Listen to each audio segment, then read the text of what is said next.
Good morning, friends and family. It's wonderful to have this time to talk to you, and I want to welcome you to my home this morning, or to our home.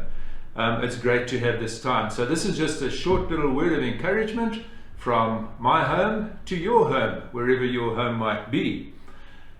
And I want to ask a question. How are you all doing? Cindy and I are doing particularly well through this lockdown, but we just want to know how you are doing. Unfortunately, obviously, I cannot hear your responses, and we so look forward to the day that we can be together again, we can be fellowshipping, and we can be sharing our experiences and encouraging each other. So, yes, welcome to my home this morning. Okay, I want to just share a little bit about what's been happening in our home. Cindy and I have reached a point in our life now where I am now fully retired from the beginning of this year. So there's a lot of adjustments we're making, and I must say that we are finding this time very, what's the right word? A time where we're really getting to know each other all over again, where we stuck together in the home, and we're really enjoying this time. But there are three things that we are particularly focusing on during this time. The one is to stay warm.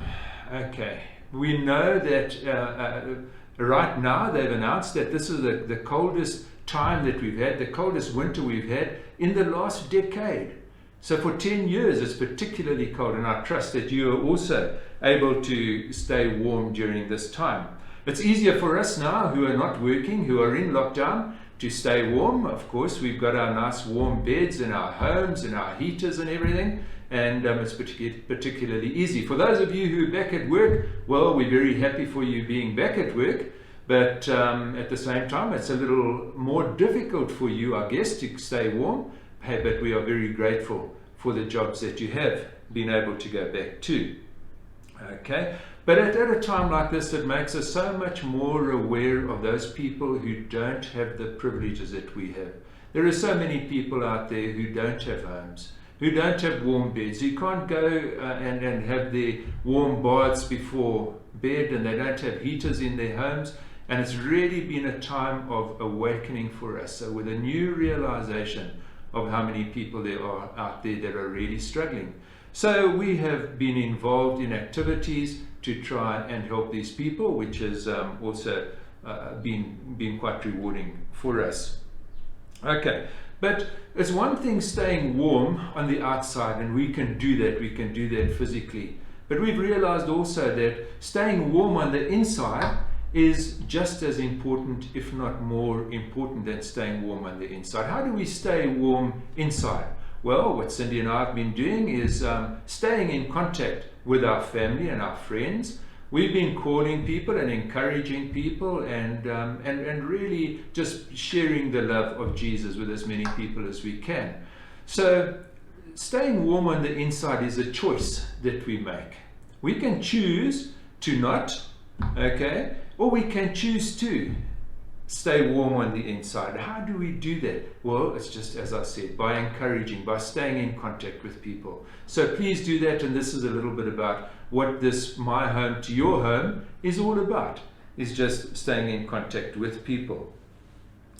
Okay, it's been a very difficult time for us, as it has for everybody, I'm sure, being removed, being isolated from family and friends. And one of the things that we've done in this, staying warm also, and warm on the inside, we've started our home groups again.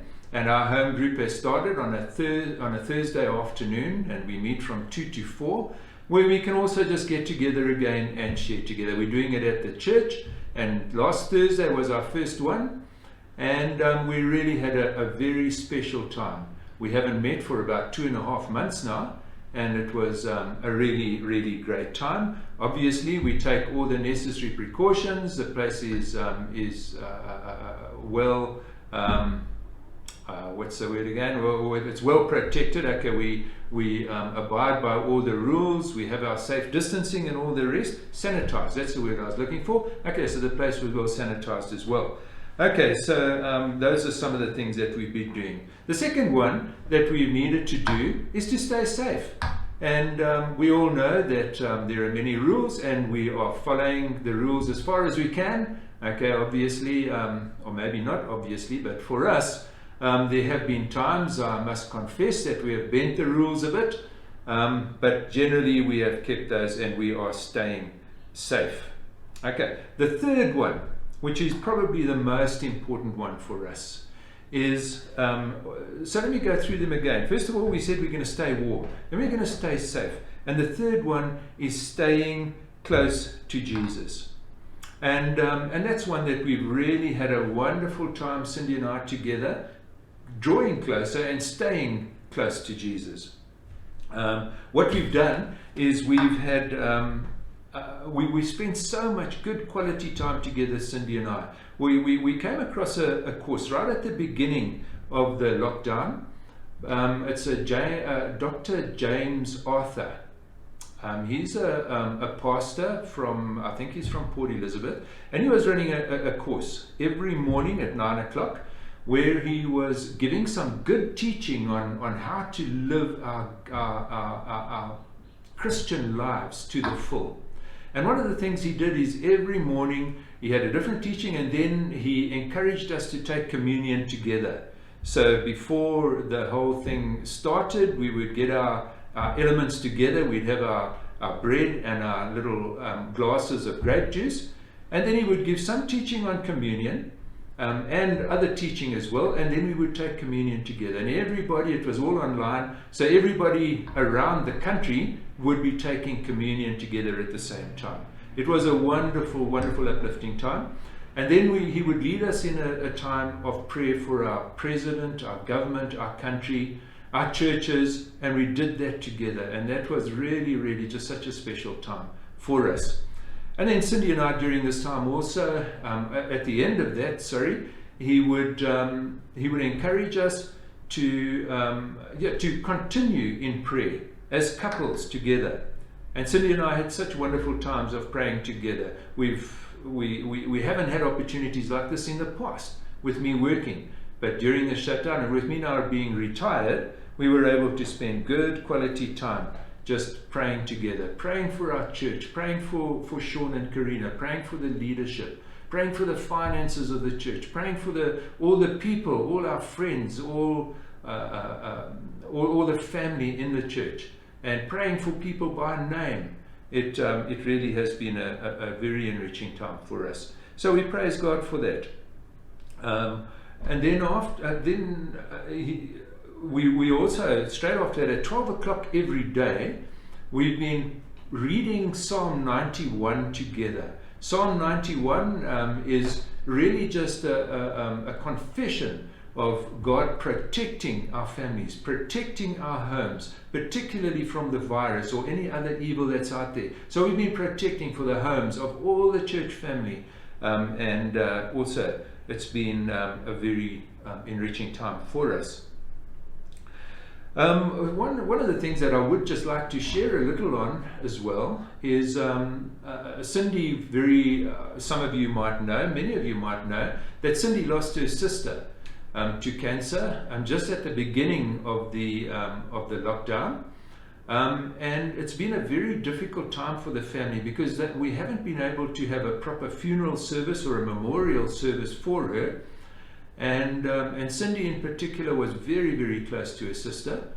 And she's really struggled with this whole thing of not being able to meet with the family, not being able to finally have the memorial service. But this week, on Wednesday, we were able to do that. We were able to arrange it now where we can get the small groups together, and their pastor agreed to come and do the service for us. And we met in my nephew's home. And it was a very, very special time. It was a great celebration. Of course, there were some moments of tears and so on, but it was a good celebration of her time and her life on this earth. And Cindy spoke, and she spoke so beautifully. And I must say that it's been a good closure for her now. She battled to get this closure, and she's able to now rest in that. So friends, that's my message from our home. It's wonderful to have spent a bit of time with you. I want to leave you just with these three points, a challenge, something for you to consider. As far as you can possibly do it, stay safe, stay warm, and most of all, stay close to Jesus. In this freezing weather, this icy weather, stay close to Jesus. Whether you're at work or at home, stay close to Jesus. Through good times and bad, stay close to Jesus. And of course, through times of anxiety, which many of us are still facing, stay close to Jesus. Jesus is the answer, and Jesus will provide a way. Where there seems to be no way for us, Jesus will provide a way. So for those of you who are without work at the moment, those of you who might be anxious about the possibility of losing your work, those of you who've had to take salary cuts, those of you really struggling financially, be encouraged. Stay close to Jesus. He will bring you through this. Thank you very much for this time together, and we look forward to meeting you again in the very near future. Bless you all. Bye now.